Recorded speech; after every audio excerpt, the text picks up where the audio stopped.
Hello, si u kam? Nuk jam në burg, jo. Jam në dhomën time, sa po shqeva të voglën time me gjë. Tani, ju që më ndihni për vitesh e dini që unë nuk bie asnjëherë pre e shpifjeve, provokimeve, akuzave në rrjetet sociale. Kam 15 vite në televizion dhe kjo lëkura ime është rregjur me çdo padrejtësi që më është bërë dhe ashtu me atë që më karakterizon, qetësinë, durimin edhe heshtjen, gjithmonë kam zgjedhur të mos prononcohem. Por këtë herë është ndryshe, ju e dini mi që po bëhet fjalë për fëmijët, dhe kur bëhet fjalë për fëmijët, si një nën me 3 fëmijë vet, sigurisht që më dhëmb. Dhe këtë herë vendosa të bëj një deklaratë, për të vetmen arsye se kam shumë njerëz të shqetësuar, ndjekës, familjar, që po shikojnë këto lajmet lart e poshtë që Eliona do shkojë në burg. E para njerë push letra nga gjykata. S'po e shoh gjikundi. Kështu pra të dashur miq, në shtëpinë time nuk ka ardhur asnjë shkresë zyrtare, asnjë thirrje nga gjykata. Mos ndoshta tani e ka me dy mendje ta nisi apo mos ta nisi, po ç'a do nisi xhanë, më nuk e di ç'a provash do japi në gjykatë. Kjo thjesht sa vërteton faktin që i gjithë ky sulm nuk është ligjor miq, është thjesht tentativë për të më prishur mua imazhin. Tani nëse kjo klinika më ka etiketuar si pseudomjeke vetëm sepse kam shpërndar informacione të përgjithshme që çdo nën e çdo prind ka akses t'i shoh kudo, a mos ndoshta edhe dikush tjetër sot po sillet si pseudo gjyqtare dhe po bën deklarata duke më akuzuar dhe duke më dënuar më saktë me 3 vite burg pa asnjë shkelje? Dhe këtu linda e pyetja tjetër po aq e rëndësishme. Çfarë kam publikuar dhe çfarë kam thënë unë më shumë se çka thënë ky mjek vet në përdalje publike, në për intervista dhe kudo? Çfarë? Pra, unë kam dhënë thjesht informacione të përgjithshme që çdo prind ka akses t'i lexoj prej vitesh tashmë kudo në për rrjete sociale, në për internet, në për artikuj të ndryshëm. Janë informacione që vetë ky mjek i ka dhënë në intervista të ndryshme televizive, në për rrjete sociale, në për dalje në media. Janë informacione që gjenden lirisht kudo. Por nëse i them unë, jo, nuk duhet ta bëj. Nuk duhet ta bëj sepse në fakt, vetë klinika ma ka komunikuar para disa vitesh që për këto informacione duhet paguash 50.000 lekë vizitën. Pra kur e thot mjeku vetë në intervistë që ju lutem, mundoni të mos i jepni me njëherë shurupin e temperaturës fëmijës, është okej. Nëse unë e them që shiko mjeku më ka thënë tekstualisht të njëjtën gjë, nëse e them në Instagramin tim, jo, nuk është okej. Nuk është okej sepse nëna duhet shkojnë ta vizitojnë fëmijën atje dhe të paguajnë 50.000 lekëshin. Nuk duhet të shpërndajnë informacion falas. E kuptoni?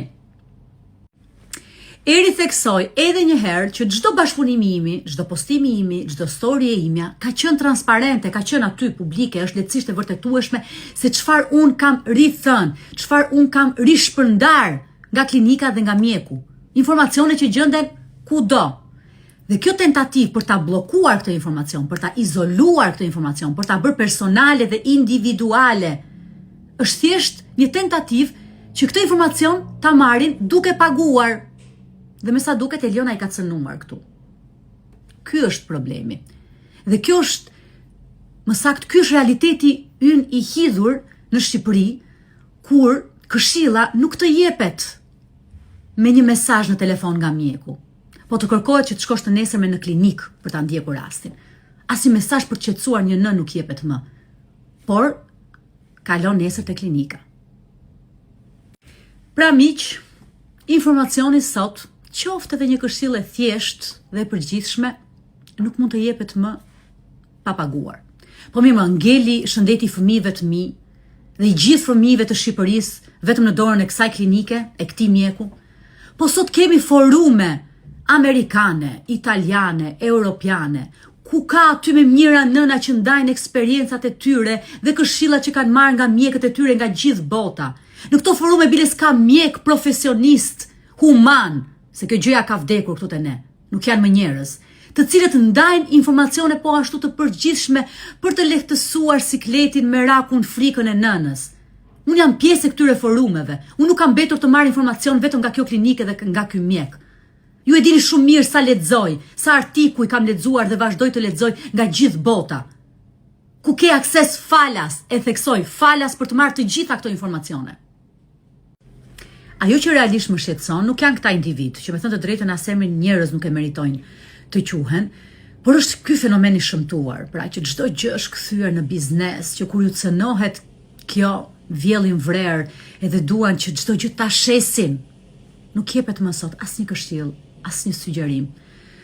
E siç thash, nëse kjo klinik do kishte qenë mjaftueshëm profesioniste, edhe një institucion mjekësor siç e quan veten, minimumi do kishte bërë një deklaratë publike, do kishte hedhur një akuzë, do ta kishte ndjekur ligjërisht. Nuk ka nevojë për kaq shumë zhurmë, thjesht për të tërhequr vëmendje dhe thjesht për të tërhequr punë që me sa duket i mungon kohët e fundit. Po dhuroni o njerëz, dhuroni dashuri, dhuroni këshilla, sugjerime, mendime, se cili do t'i dëgjoj do bëj sipas kokës së vet, por i jepini, qetësoni një nën, një prind, këdo.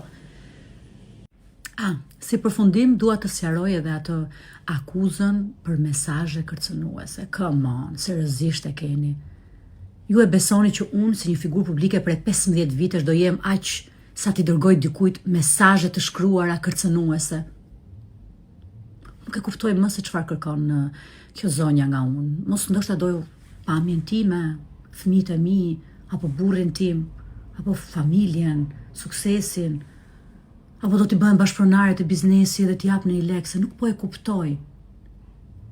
Realisht kjo gjë është kthyer në personale, e frikshme nga një njerëz që as nuk e kam përshëndetur kur shkoja në klinik. Mendoj që ka nevojë për një vlerësim psikologjik dhe e them seriozisht këtë. Mos ndoshta kam nevojë edhe për një urdhër mbrojtje.